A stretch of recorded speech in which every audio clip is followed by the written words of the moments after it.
গত 14 আগস্ট 2025 তারিখ ভোর আনুমানিক 5:28 ঘটিকার সময় রাজধানী ঢাকার বনানীতে 360 সীসা লঞ্চ নামক প্রতিষ্ঠানে একটি যুবককে ছুরিকাঘাতে হত্যা করা হয়। গত 14 আগস্ট 2025 তারিখ বনানী থানা এলাকার ইন্টারনেট ব্যবসায়ী রাহাত হোসেন রাব্বি তার বন্ধু নুরুল ইসলাম খোকন সহ বনানী থানাধীন 11 নং রোডস্থ হাউস নম্বর 100 লিফটের 4 তলায় অবস্থিত 360 সীসা লঞ্চে প্রতিষ্ঠানে যায়। গত 14 আগস্ট 2025 তারিখ আনুমানিক ভোর 5:28 ঘটিকার সময় ভবনের 4র্থ তলা থেকে সিঁড়ি দিয়ে নেমে দ্বিতীয় তলায় আসার সময় আসামি মুন্না এবং মাসুদুর রহমান হামজা ভিকটিম রাহাত হোসেন রাব্বির পথরোধ করে দাঁড়ায়। তখন ভিকটিম রাহাত মুন্নাকে চিনতে পেরে বলে যে, মুন্না, তুই এখানে এই সময় কি করছিস? উক্ত কথা বলা মাত্রই ভিকটিম রাহাতের সাথে আসামি মুন্না এবং মাসুদুর রহমান হামজার তর্ক বিতর্ক শুরু হয়।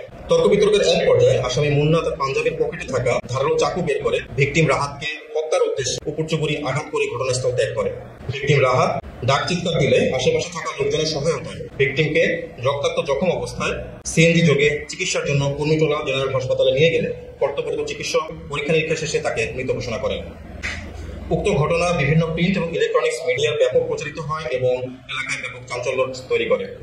পরবর্তীতে এই হত্যাকাণ্ডের ঘটনায় জড়িত আসামিদেরকে গ্রেপ্তারের জন্য র্যাব 1 সিপিসি 1 এর আবেদনিক দল বিষয়টি আমলে নিয়ে ছায়া তদন্ত শুরু করে এবং আসামিদেরকে গ্রেপ্তারের জন্য গোয়েন্দা নজরদারি বৃদ্ধি করে। ঘটনাস্থল এবং আশেপাশের সিসিটিভি ফুটেজ দেখে যা সংগ্রহপূর্বক বিশ্লেষণ করে আসামি শনাক্ত করতে সক্ষম হয়। পরবর্তীতে উল্লেখিত ঘটনায় রাহাতের বাবা রবিউল আউয়াল বাদী হয়ে বনানী থানায় একটি হত্যা মামলা দায়ের করে। এর ধারাবাহিকতায় 15 আগস্ট 2025 তারিখ র্যাব 1 সিপিসি 1 এর আভিযানিক দল বিশ্বস্ত সোর্স ও তথ্য প্রযুক্তির সহায়তা জানতে পারে যে আসামি মাসুদুর রহমান হামজা বর্তমানে কুমিল্লা জেলার বরুড়া থানা এলাকায় আত্মগোপনে আছেন। তৎক্ষণাৎ বিষয়টি র্যাব 11 কুমিল্লা ক্যাম্পকে অবহিত করা হয়। উক্ত সংবাদের ভিত্তিতে র্যাব 1 উত্তরা ঢাকা এবং র্যাব 11 কুমিল্লা ক্যাম্পের যৌথ আভিযানিক দল সঙ্গীয় ফোর্স এবং অফিসারের সহায়তায় কুমিল্লা জেলার বরুড়া থানাধীন গামুরা এলাকায় বিশেষ অভিযান পরিচালনা করে এবং আসামি হামজাকে গ্রেপ্তার করতে সক্ষম হয়। গ্রেপ্তারকৃত আসামি হামজাকে প্রাথমিক জিজ্ঞাসাবাদে সে জানায় ঘটনার সাথে জড়িত অন্য আসামি মুন্না তার আশেপাশে অবস্থান করছে। হামজার দেওয়া তথ্যের ভিত্তিতে আসামি মুন্নাকেও কুমিল্লা জেলার বরুড়া থানাধীন গামুরা এলাকা হতে গ্রেপ্তার করা হয়।